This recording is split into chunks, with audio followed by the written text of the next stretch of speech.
네, 앞 시간에 이어서 213페이지에 이론 실전 문제 풀어볼게요. 회계 변경과 오류 수정은 TAT 2급에서만 이론에서 한 문제 나올 수 있습니다. 자, 1번 보시면 다음 중 회계 변경과 오류 수정에 대한 설명으로 옳지 않은 것은 이랬습니다.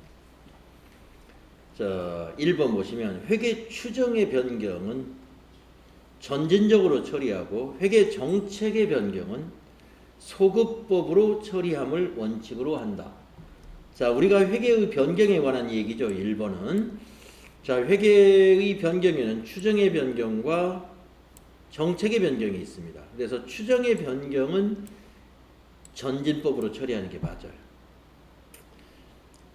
그러나 정책의 변경은 소급법으로 처리한다. 그래서 소급법이라는 것은 전기 거부터 고친다 하는 얘기죠. 1번 맞습니다. 다음 2번. 현금주의로 회계 처리한 것을 발생주의로 변경하는 것은 정책의 변경이다? 그렇지 않죠. 그래서 이거는 옳지 않은 것은 2번이 되겠습니다. 우리가 이거는 현금주의로 처리했다는 것은 우리가 원래 발생주의로 해야 되는데 잘못한 거잖아요. 이건 변경이라는 것이 아니라 이거는 회계 오류입니다. 그냥 오류이다. 회계 오류에 해당이 돼요. 발생주의로 우리가 회계 처리해야 되는 것이 맞죠? 그래서 이것은 무슨 변경사항이 아니라 회계 오류사항인 거예요. 그래서 2번이 옳지 않다. 자, 3, 4번 맞았는가 보겠습니다. 회계 정책의 변경 효과와 회계 추정의 변경 효과로 구분하기 불가능한 경우에는 추정의 변경으로 봐야 한다. 예, 2번, 3번 맞았습니다. 다음 4번. 감가상각 대상 자산의 내용 연수의 변경은 추정의 변경이죠. 예, 2번이 틀립니다. 다음 2번입니다.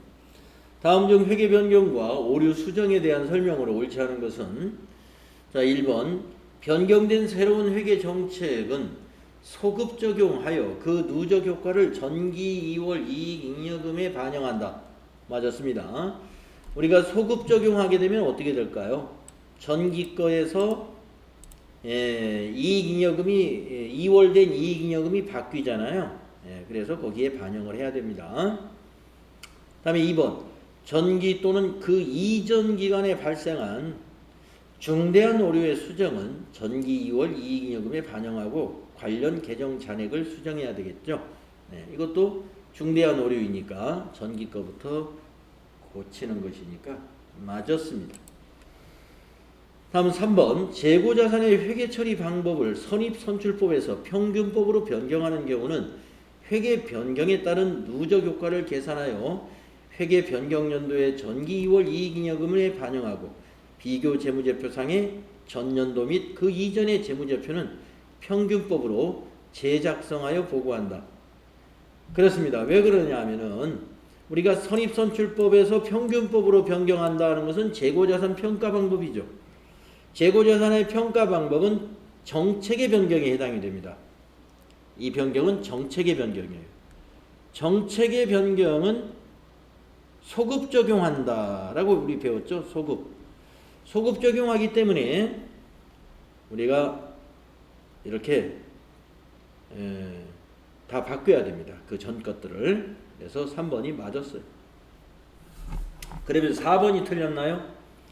우발부채로 인식했던 금액을 새로운 정보에 따라 보다 합리적으로 추정한 금액으로 수정하는 것은 오류 수정이다. 아니죠. 우리가 우발부채의 인식은 추정의 변경입니다. 오류 수정이 아니라 추정의 변경에 해당이 되죠. 그래서 오류 수정이 아니다. 추정의 변경이다. 그래서 4번이 옳지 않네요.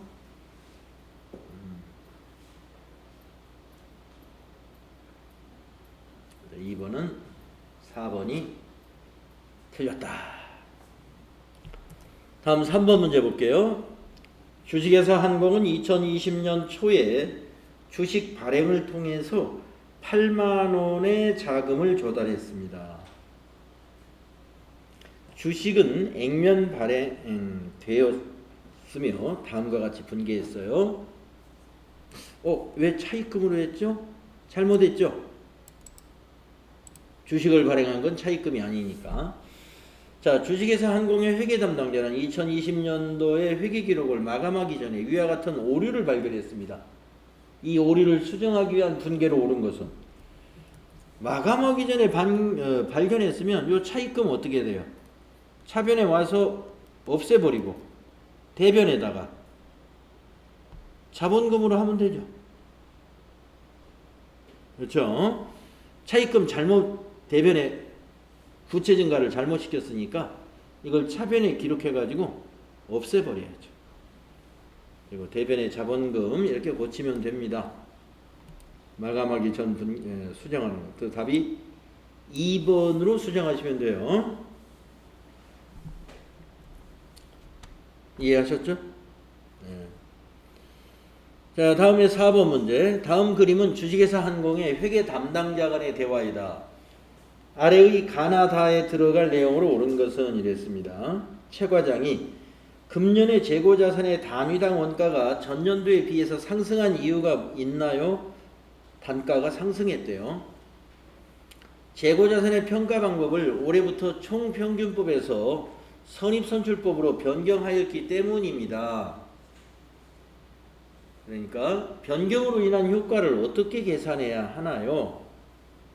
이거는 재고자산 평가 방법의 변경이니까 정책의 변경이죠. 자, 그래서 재고자산의 평가 방법의 변경은 가에 해당하므로, 즉 정책의 변경에 해당하므로 그 변경 효과를 어떻게 점진적으로 적용해야죠. 전진적으로 적용하여야 합니다. 다만 그 변경 효과를 합리적으로 결정하기 어려운 경우에는 그 변경 효과를 소급하여. 네, 죄송합니다. 여기 납원이 소급이죠. 소급. 납원이 소급. 정책의 변경. 가번은 정책의 변경. 그래서 정책의 변경이고 소급 적용해야 되고, 그런데 그 효과를 합리적으로 결정하기 어려운 경우는 그 변경 효과를 전진적으로 처리해도 됩니다. 그래서 답은 3번입니다. 4번의 답은 3번.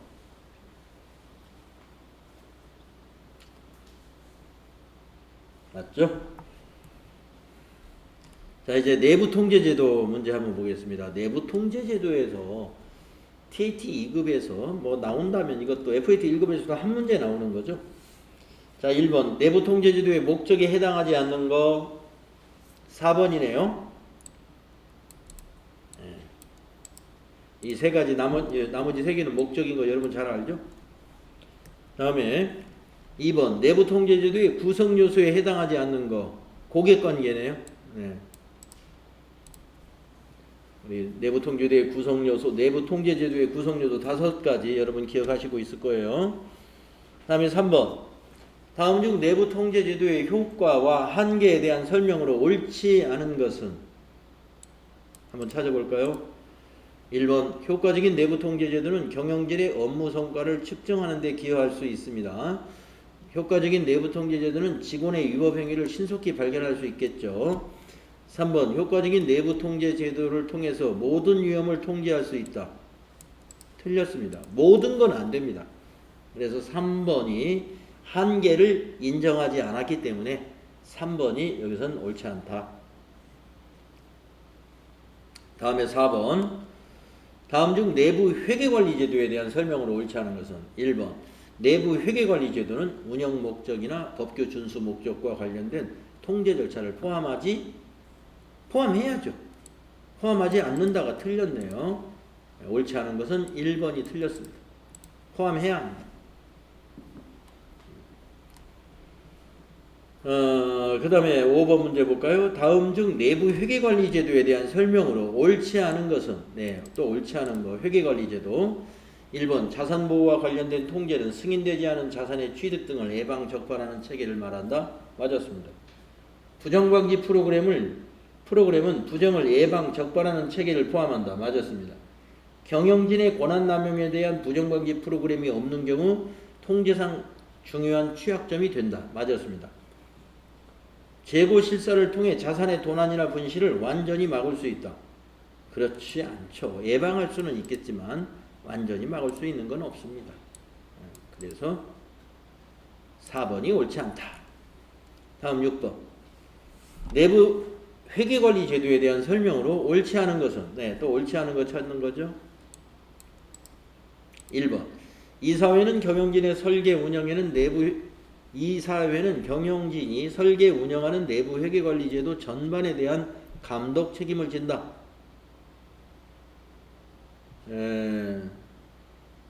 뭐 그렇다고 할 수 있죠. 2번. 감사는 경영진의 지시에 따라 내부 회계관리 제도에 대한 평가 기능을 수행함으로써 내부 회계관리 제도의 적정한 운영 및 개선을 지원한다. 틀렸습니다. 감사는 경영진의 지시에 따라서 움직이면 안 되죠. 경영진의 부정행위도 있으면 그것을 개선하고 적발을 해야 되는 것이지 경영진의 지시에 따라서 감사를 하는 게 없습니다. 그래서 2번 옳지 않습니다. 3번은요. 대표이사는 효과적인 내부 회계관리 제도의 설계 및 운영에 대한 최종 책임을 지며 내부 회계관리 제도 운영을 담당할 내부 회계관리자를 지정한다. 맞았고 4번 경영진은 내부 회계관리 제도를 문서화, 공식화하여 회사의 각 계층 및 기능별로 내부 회계관리 제도상의 역할과 통제를 명확히 이해하고 수행할 수 있도록 해야 한다. 그래야 되겠죠. 다음에 7번. 다음 중 내부 회계관리 제도에 대한 설명으로 옳지 않은 것은 긴 말이 너무 깁니다. 한번 읽어볼게요. 1번. 이사회와 경영진은 내부 회계관리 제도의 중요성을 강조하는 직업윤리 및 청렴도의 기준을 윤리 강령 등을 통해 제시하고 솔선수범하고 회사의 구성원들이 내부 회계관리 제도에 있어서 자신의 역할을 이해하고 그 절차를 충실히 따르도록 하는 통제 문화를 조성해야 한다. 뭐 틀린 말 없는 것 같아요. 다음 2번. 경영진은 회사의 윤리강령, 부정방지 프로그램 등의 재무제표 관련 부정행위를 사전에 방지하고 적시에 적발 시정할 수 있는 절차를 포함한다. 그래야 됩니다. 3번. 감사위원회는 모든 구성원들이 직무 수행 중 내부 회계관리제도 운영상의 문제점이나 윤리강령 정책의 위반 사례 위법, 부정행위를 발견한 경우 담당 책임자에게 이를 보고할 수 있도록 하는 공식적인 체계를 마련한다. 이 부정행위를 발견했을 때 담당 책임자에게 이걸 보고하면 어떻게 될까요? 책임자가 그걸 숨기려고 하겠죠. 그래서 이 감사제도는 어떤 부정행위를 발견한 것을 담당 책임자에게 보고하는 것이 아니라 이것을 우리 내부 통제 이사회에 보고해야 돼. 이사회. 그래서 담당 책임자에게 보고한다. 이 부분 옳지 않습니다. 이사회에 보고한다. 그렇게 고쳐야 되겠습니다. 다음에 8번 보시면 다음 중 재무제표의 신뢰성과 관련된 위험에 대한 설명으로 옳지 않은 것은, 자, 재무제표의 신뢰성에 대한 설명, 관련된 위험에 대한 설명으로 옳지 않은 거. 완전성은 자산이나 부채가 보고기간 종료일 등 주어진 특정 일자 현재에 존재하는가에 대한 주장이다. 뭐 이거 우리가 이거 뒷부분을 내부 회계관리제 뒷부분에 이게 나오는 내용인데요. 이건 완전성에 대한 얘기가 아닙니다.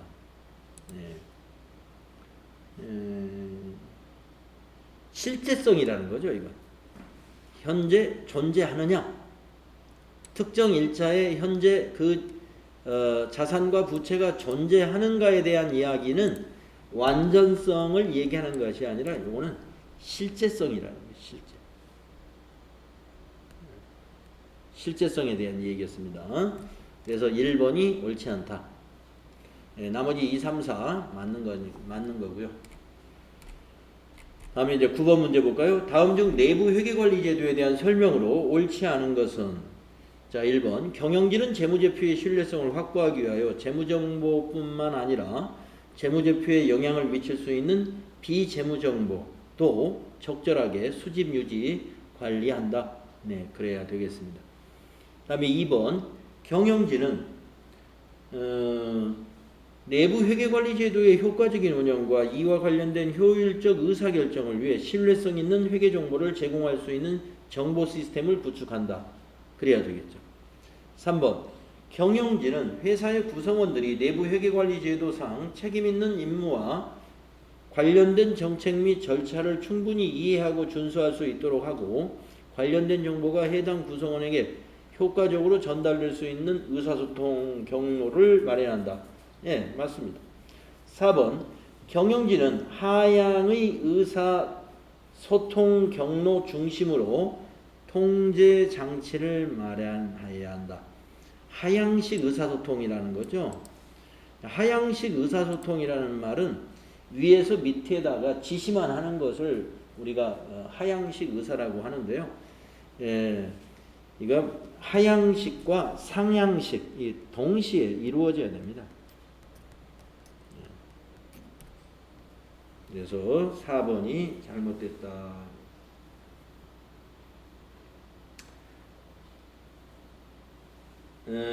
우리가 하향식만이 아니라 상향식도 이루어지도록 의사소통이 일어날 수 있도록 장치를 잘 마련해야 돼요.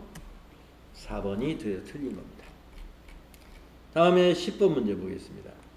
정보 시스템으로부터 산출되는 정보가 효과적으로 내부 회계관리 제도를 지원하기 위해서 필요로 하는 조건으로 옳지 않은 것은 1번 정보가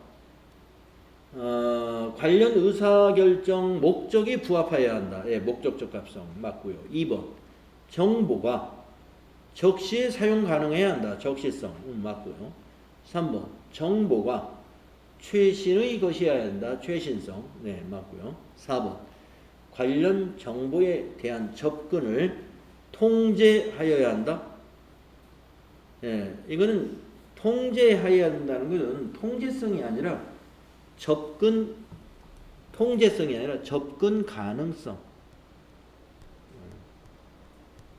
접근 통제성이 아니라 접근 가능성. 접근을 통제하는 것이 아니라 접근이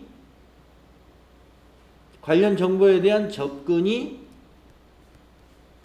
용이해야 된다. 이렇게 바꾸세요. 용이해야 된다. 용이해야 한다. 그것을 접근 가능성이라고 그래요.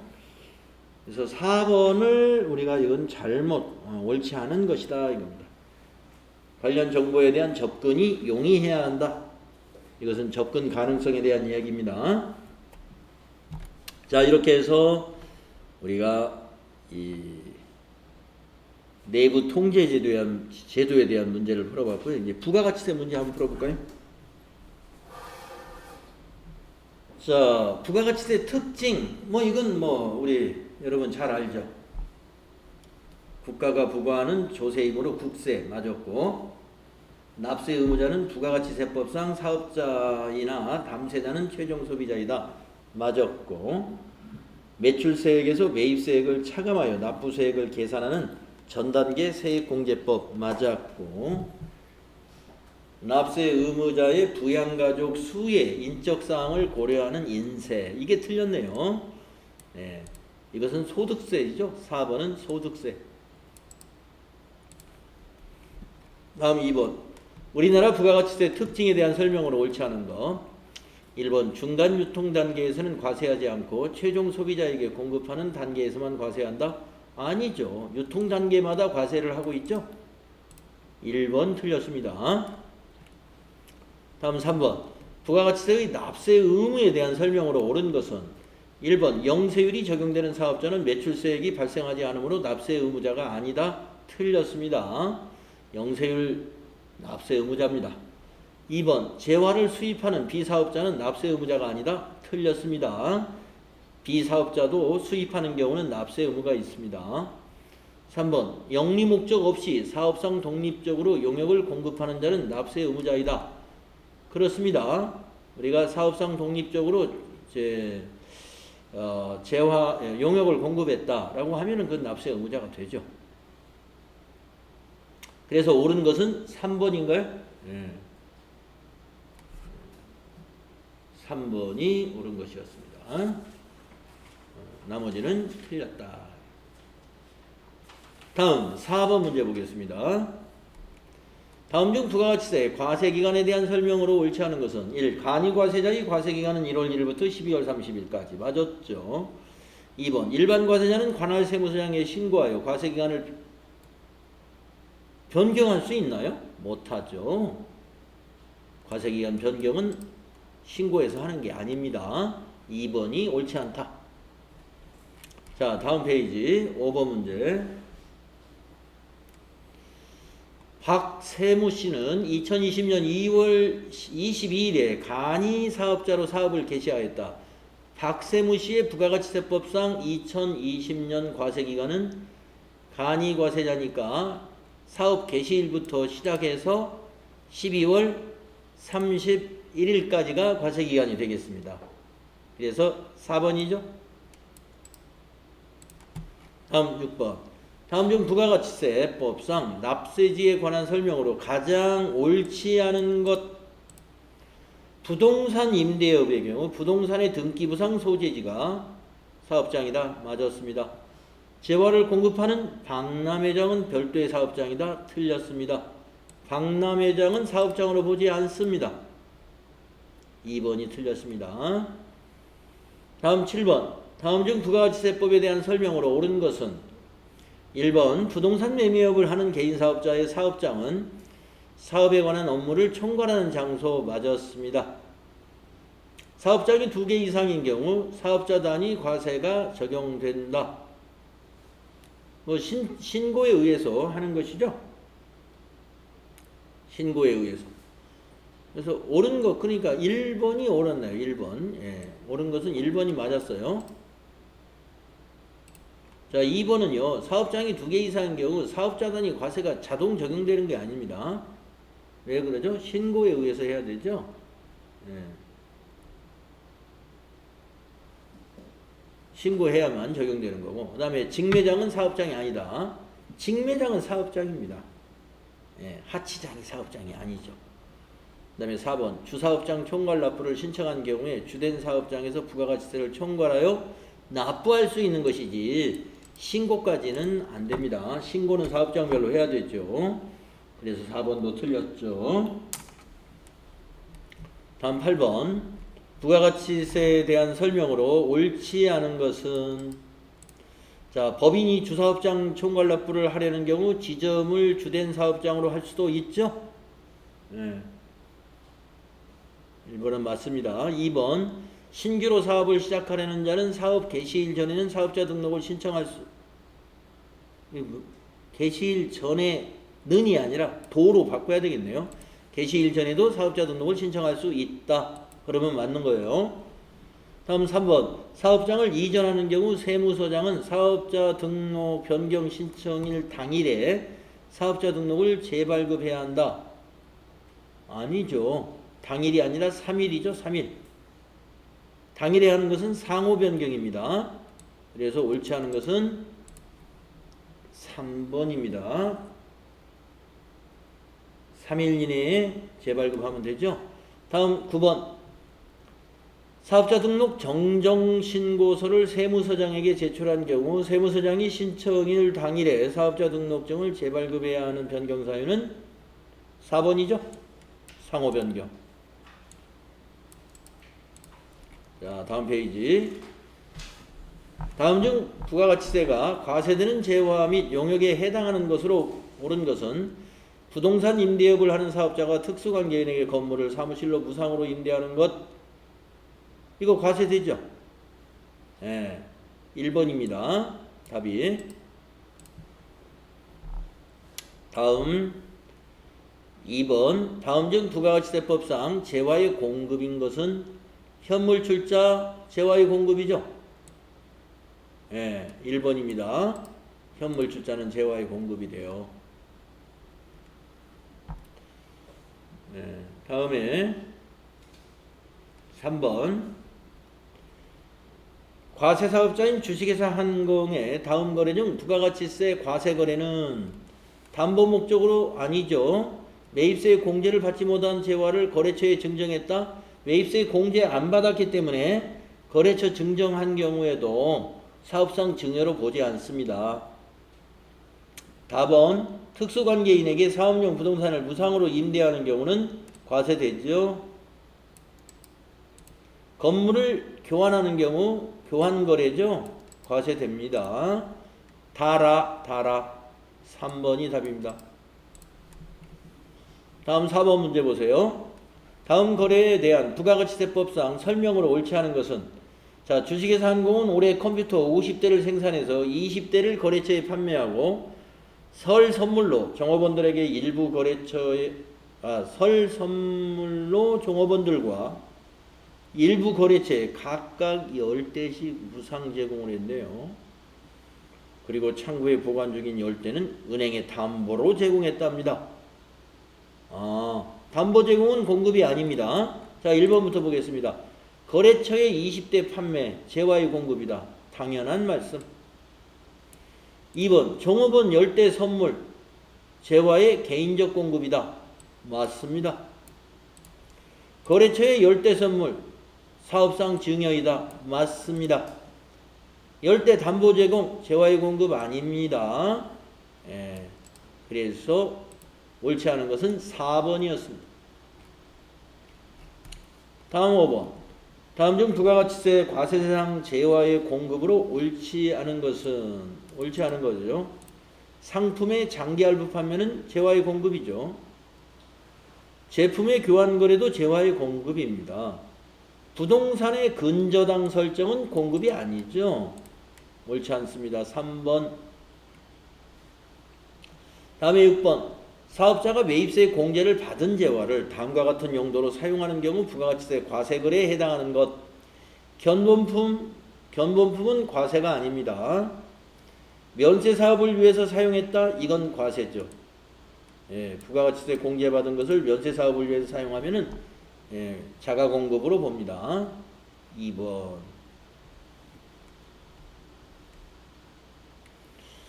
다음은 7번. 다음 중 부가가치세 과세 대상에 해당하는 것.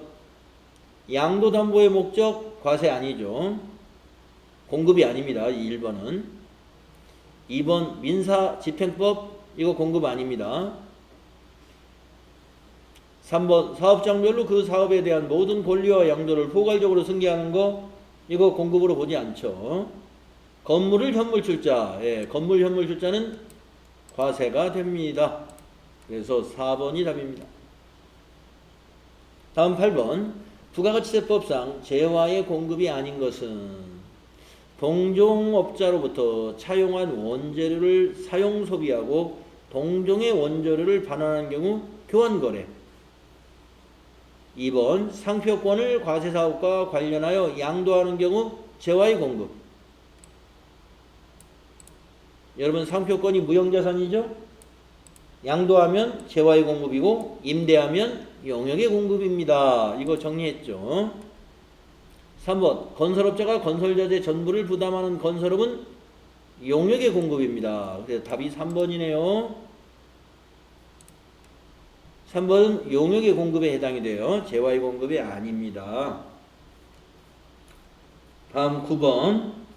부가가치세법상 과세 대상이 아닌 것, 전력, 과세, 상품권이 아니죠.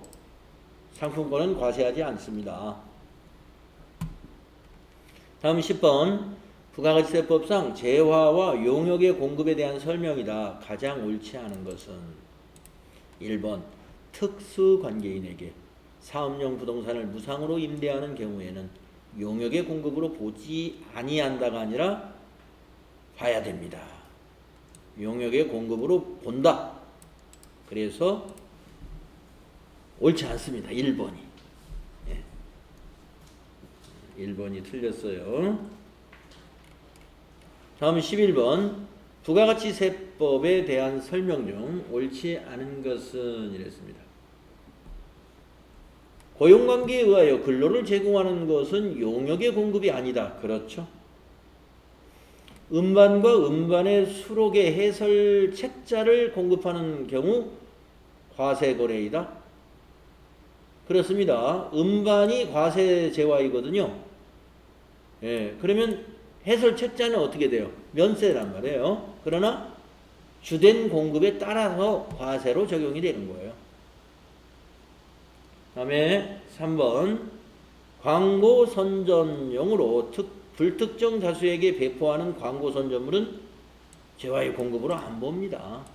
광고 선전물, 예, 여러분 뭐 여성분들이 쓰는 화장품 중에 샘플 화장품이라고 있죠.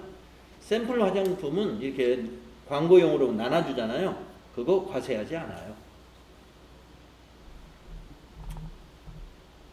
그래서 3번이 옳지 않습니다. 다음에 12번. 부가가치세가 과세되는 거래가 아닌 것은 사업자가 아닌 개인이 스마트폰을 수입했다. 과세입니다. 산업상의 지식이나 경험에 대한 정보를 제공했다. 이거 용역의 공급으로 과세됩니다. 자동차 제조회사가 자기가 생산한 소형 승용차를 직원의 업무용으로 사용했다. 이거 자가공급으로서 과세됩니다. 사업용 자산을 상속세 및 증여세법의 규정에 의하여 물납했다. 조세물납은 과세가 아닙니다. 예, 조세물납 과세 아니죠? 그래서 4번이 답입니다. 다음 13번. 부가가치세법상 재화와 용역의 공급 시기로 옳지 않은 것은 수출재화, 선적일 맞았고요. 폐업시 잔존재화, 폐업하는 날 맞았고요. 단기할부 판매 3번 틀렸습니다. 단기할부 판매는 재화를 인도하는 날입니다. 인도하는 때. 대가의 각 부분을 받기로 한 때는 장기할부죠. 장기할부. 3번이 옳지 않은 것이죠. 다음 14번. 부가가치세법상 공급 시기에 관한 설명이다. 가장 틀린 것은 폐업시 잔존재와 폐업하는 때 맞았고, 위탁 가공무역 방식의 수출, 예, 외국에서 해당 재화가 인도되는 때 맞았고요. 장기할부, 대가의 각 부분을 받기로 한 때 맞았고요. 재화의 공급으로 보는 가공의 경우 인도하는 때입니다. 가공이 완료하는 때는 아니에요. 그래서 4번이 틀렸습니다.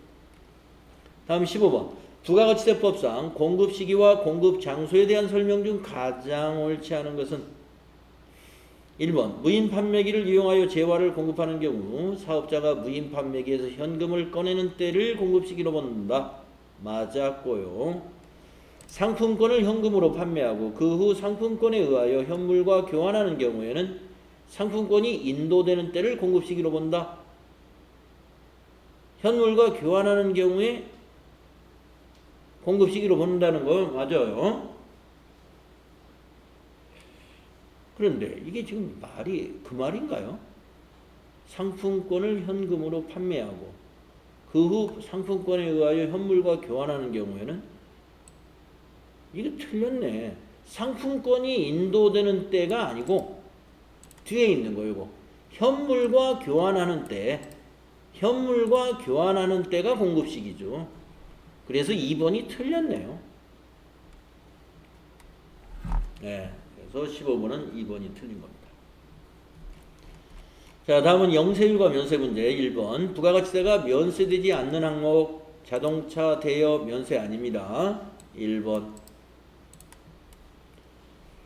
다음은 2번 문제. 부가가치세가 면세되는 재화나 용역이 아닌 것. 도서는 면세, 주택임대, 예, 주택임대 면세가 아니죠. 과세.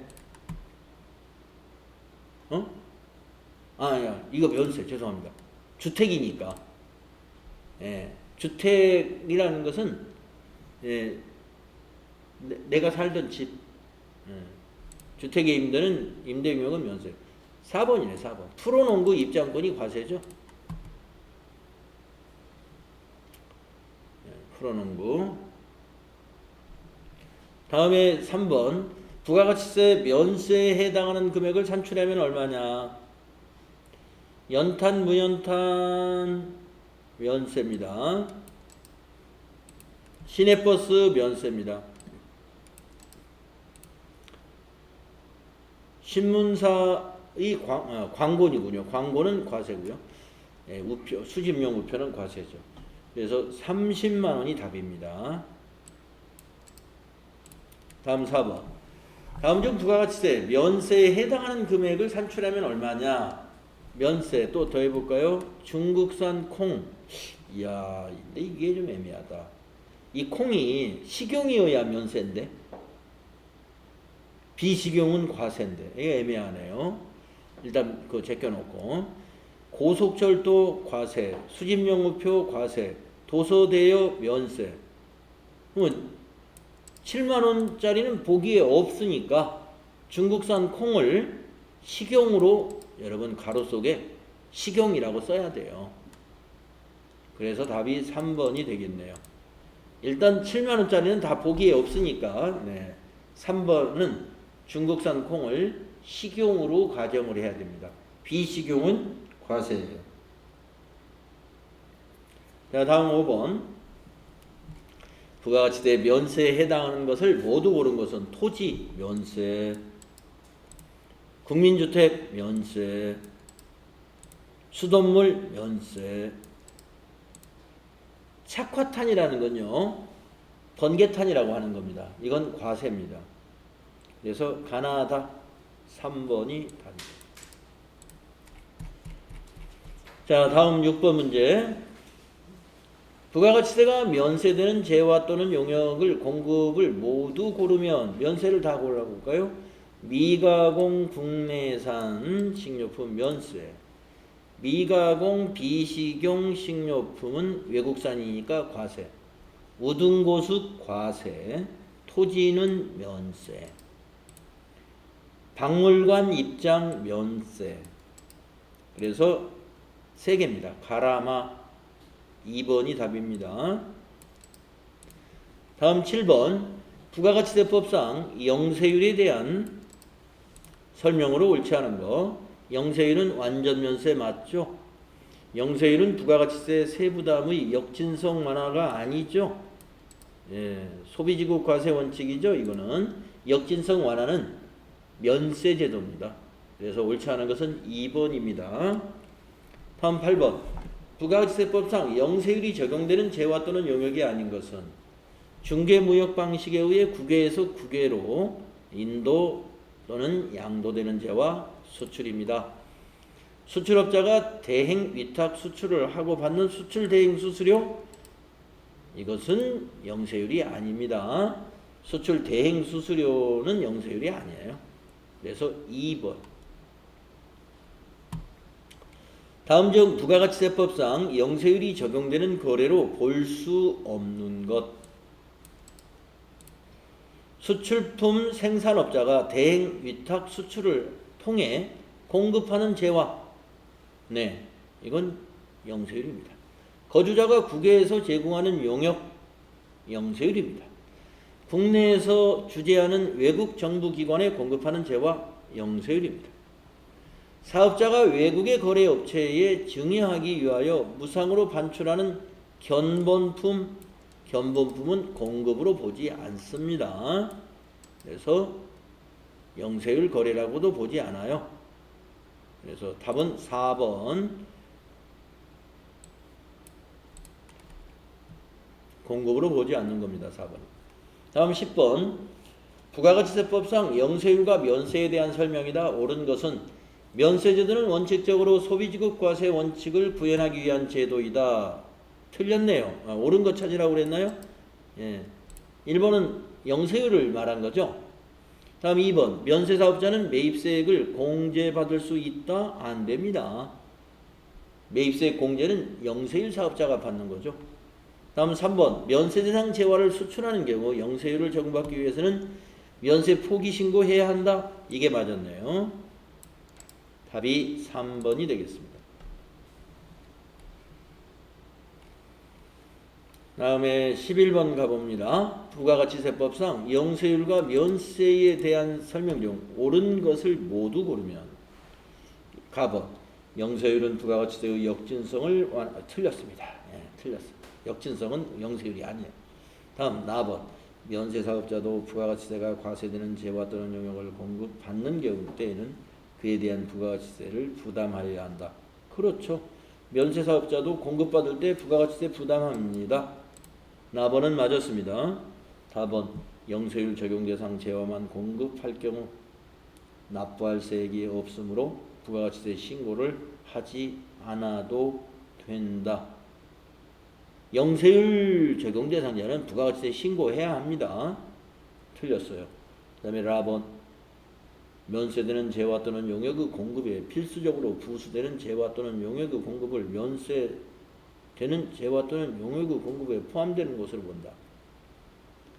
그렇습니다. 면세되는 재화나 용역의 공급에 필수적으로 부수되는 재화의 공급은 면세되는 걸로 봐야 돼요. 그래서 라번은 맞았네요. 답은 나라 3번. 11번은 3번이었습니다. 다음 12번 부가가치세법상 영세율에 대하여 잘못 알고 있는 친구 철수 수출을 촉진하기 위해 수출하는 재화는 영세율이 적용돼. 맞았어요. 세연이 내국법인이 미국에서 제공하는 용역은 영세율 대상이야. 맞았어요. 진호 영세율은 결국 매입세액이 환급되므로 완전면세 제도라고 해. 맞았습니다. 민정이 이 근처 도서관 입장료도 영세율이 적용돼서 저렴한 거야. 도서관은 영세율 적용이 아니라 면세가 적용돼서 저렴한 거죠. 그래서 민정이가 틀렸습니다. 자, 과세표준과 세액계산 문제. 다음 중 부가가치세의 과세표준에 포함되는 것은 포함되는 거 매출 할인액 포함 안 되죠. 대가와 구분하여 게재된 종업원의 봉사료 포함 안 되죠. 대가의 일부로 받는 것은 포함해야 됩니다. 그래서 답은 3번. 다음 2번 부가가치세의 과세표준에 대한 설명으로 옳지 않은 것은 폐업하는 경우 폐업 시 남아있는 재화의 시가를 과세표준으로 한다. 맞았어요. 용역의 공급에 대하여 사업자가 특수관계인에게 시가보다 낮은 대가를 받고 제공하는 경우 자기가 공급한 용역의 시가를 공급가액으로 한다. 맞았어요. 할부 판매 및 장기 할부 판매의 경우에는 공급한 재화의 총가액을 과세표준으로 한다. 그렇지 않습니다. 장기 할부 판매는 총가액이 아니라 대가의 각 부분을 받기로 한 때로 하기 때문에 이 부분이 틀렸네요. 3번이 틀렸습니다. 다음 3번 다음 중 부가가치세 과세표준에 대한 설명으로 옳지 않은 것은 수출에 대한 대가를 외국 통화로 받고 공급 시기 도래 전에 전액 원화로 환가한 경우에는 그 환가한 금액을 과세표준으로 한다. 맞았습니다. 2번 재화 또는 용역의 공급과 직접 관련되지 아니하는 국고보조금은 과세표준에 포함되지 아니한다. 맞았습니다. 재화를 공급한 후 그 공급가액에 대한 장려금은 과세표준에서 공제하지 않는다. 맞습니다. 공제하지 말아야 되는 게 장대하. 공제하지 않죠. 다음 4번 임차인이 부담하여야 할 보험료, 수도요금 및 공공요금 등을 별도로 구분징수하여 납입을 대행하는 경우 해당 금액은 과세표준에 포함해서는 안 되죠. 그래서 4번이 틀린 거죠. 다음 4번 부가가치세 과세표준에 포함되는 항목은 어느 것인가? 공급에 대한 대가의 지급이 지체되었으므로 받는 연체이자는 포함돼서는 안 됩니다. 장기할부 판매의 경우 이자는 포함해야 됩니다. 2번이네요. 다음 5번 문제요. 부가가치세 과세표준에 대한 설명이다. 가장 타당하지 않은 것은 사업자가 용기의 회수를 보장하기 위하여 받는 보증금은 공급가액에 포함하지 아니한다. 맞았습니다. 사업자가 용역을 공급받는 자에게 지급하는 장려금은 과세표준에서 공제하지 않는다. 장대야 공제하지 말라고 그랬죠. 맞았습니다. 대가의 일부로 받는 운송보험료와 산재보험료는 과세표준에 포함하지 아니한다. 아니죠. 대가의 일부로 받는 것은 과세표준에 포함해야 한다. 이거 3번이 옳지 않습니다. 다음 6번. 다음은 일반 과세자 주식회사 한공의 2020년 제1기 부가가치세 확정신고를 위한 자료이다. 부가가치세 과세표준은 얼마냐? 주어진 자료의 금액에는 부가가치세에 포함되지 아니한 금액이다. 자, 현금 판매액 30만원 과세표준이네요. 대금의 조기 결제로 인한 할인액 3만원이 차감되어 있지 않다? 그럼 빼줘야죠. 여기 3만원은. 매입 할인이니까. 매출 할인이니까. 그러면 27만원입니다. 여기선 27만원. 다음 2번. 과세 사업용 부동산 처분액. 과세 사업에 부동산 처분했대요. 그런데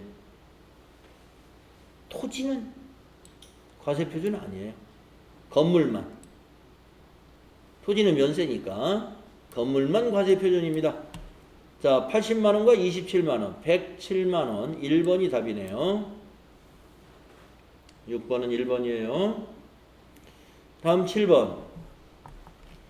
부가가치세 공급가액에 포함되는 것은 인도 전에 파손된 건 안 됩니다. 재화 또는 용역 공급과 직접 관련이 되지 않는 국고보조금 포함되지 않습니다. 장기 외상 매출금의 할부이자는 포함합니다. 제품의 외상 판매 가액에 포함된 운송비, 공급가액에 포함된 운송비죠. 포함됩니다. 다라 4번입니다.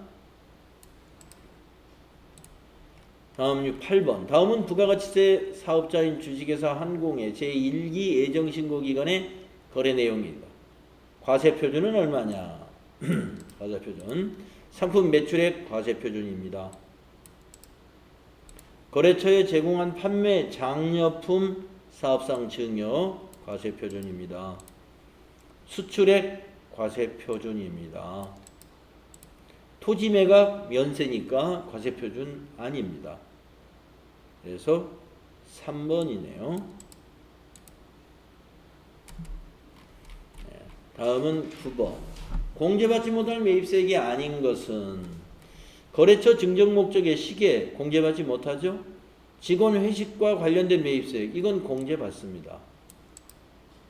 그래서 아닌 것은 2번입니다. 다음 10번. 공제받을 수 있는 매입세액은 어느 것인가? 받을 수 있는 것. 택시를 이용하고 신용카드로 결제한 금액. 여러분 택시, 버스 여기에 관련된 매입세 공제는 못 받습니다. 1번 안되고. 제품 운반용 소형 트럭 구입과 관련된 매입세 이건 공제 받죠. 2번이네요. 10번에 2번. 다음 11번. 매출세액에서 공제받을 수 있는 매입세액은 어느 것인가? 공제받을 수 있는 매입세액 1. 건축물이 있는 토지를 취득하여 그 건축물을 철거하고 토지만 사용하는 경우 철거한 건축물의 취득 및 철거 비용 관련 매입세액은 토지 관련 매입세이기 때문에 공제 못 받아요. 2번. 토지 취득 및 형질 변경, 공장 부지 이것도 토지 관련 매입세액 못 받습니다. 3번. 과세사업에 사용하여 오던 자기 소유의 노후 건물을 철거하고 새로운 건물을 신축하는 경우 해당 철거 비용 이거는 공제 받습니다. 3번 공제 받을 수 있어요. 토지 관련된 게 아니죠. 다음에 12번. 다음 중 부가가치세법상 공제 받을 수 있는 매입세액은 얼마냐? 사무용 소모품 구입 관련 매입세액 공제 받죠. 거래처 증정용 선물 세트 관련 매입세액은 안 되겠네요. 수입 원자재 관련 매입세액, 수입 원자재 관련해도 여기 매입세 공제 받죠? 그래서 780만 원. 답은 4번이에요. 자, 쭉 설명하는 과정에서 여러분 질문이 있으시면 질문을 그때그때 하시면 됩니다. 지금 여기 12번까지 하고요. 좀 쉬었다가 다음 시간에 여기서부터 이제 뭐 몇 문제 안 남았네요. 부가가치세 몇 문제 안 남고 이제 소득세 문제로 넘어가게 되겠는데요. 혹시 지금까지 한 것 중에 여러분 제가 너무 빨라서 질문 못 했을 것 같은데 질문 있으시면 질문 받겠습니다.